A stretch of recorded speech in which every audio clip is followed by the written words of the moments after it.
Well, now I'm going to tell you this story. It's written for 4-year-old kids. But I want you to take a look at it for a moment from a different perspective and see if you can imagine exactly what it is that it's saying.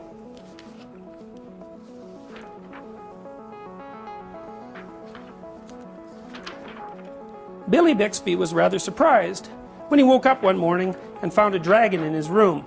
It was a small dragon about the size of a kitten.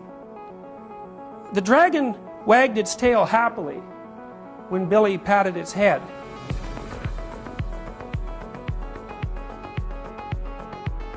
Billy went downstairs to tell his mother. "There's no such thing as a dragon," said Billy's mother, and she said it like she meant it.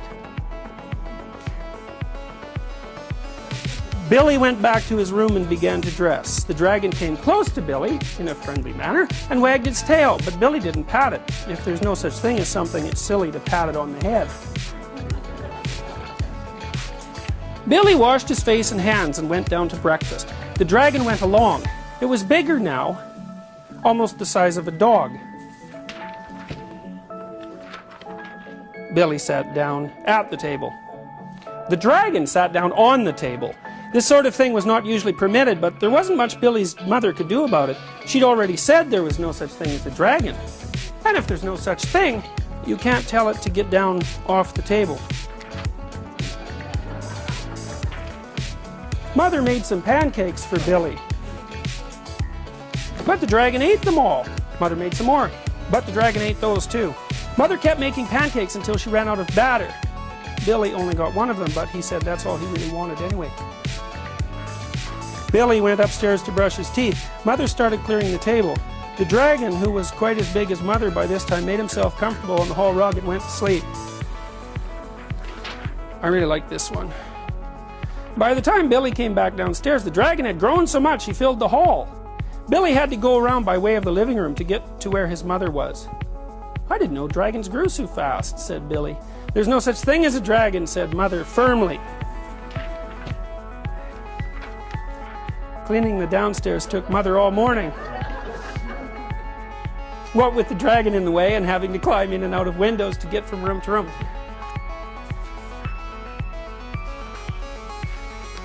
By noon, the dragon filled the house. Its head hung out the front door, its tail hung out the back door, and there wasn't a room in the house that didn't have some part of the dragon in it.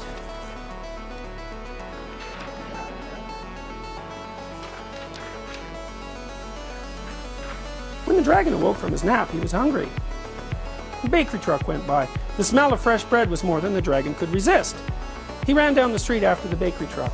The house went along, of course, like the shell on a snail.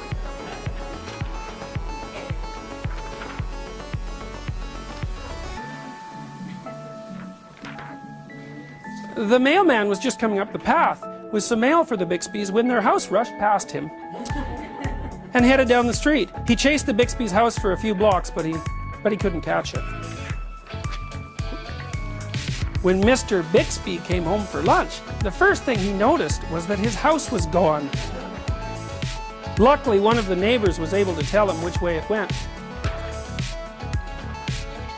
Mr. Bixby got in his car and went looking for the house.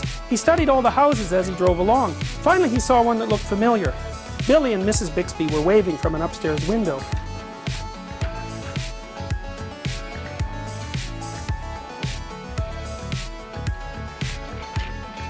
Mr. Bixby climbed over the dragon's head onto the porch roof and through the upstairs window.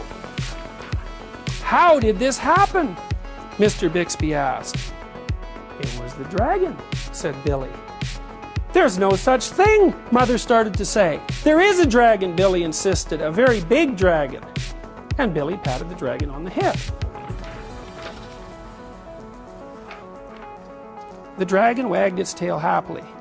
Then, even faster than it had grown, the dragon started getting smaller. Soon it was kitten size again. "I don't mind dragons this size," said Mother.